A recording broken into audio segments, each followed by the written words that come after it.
வேகமா அடிச்சிட்டாமா.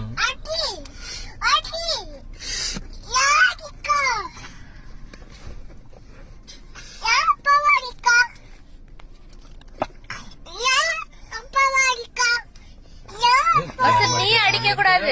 பஸ் நீ அடிக்காத, ஏச மட்டும் செய். சரிம்மா.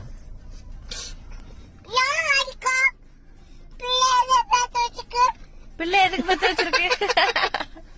போதும் போதும். நீ அடிக்க பிள்ளை பத்து வச்சிருக்க. அக்கா அடிச்சு. ஏய் எதுக்கு அப்படி அடிக்க? யார் பெத்து வச்சா அக்கருக்கு மேல? ஏன் அப்படி நீ அடிக்கிறது ஆள் அடிப்பல. ஆமா ஆமா. சரி சரிம்மா சரி.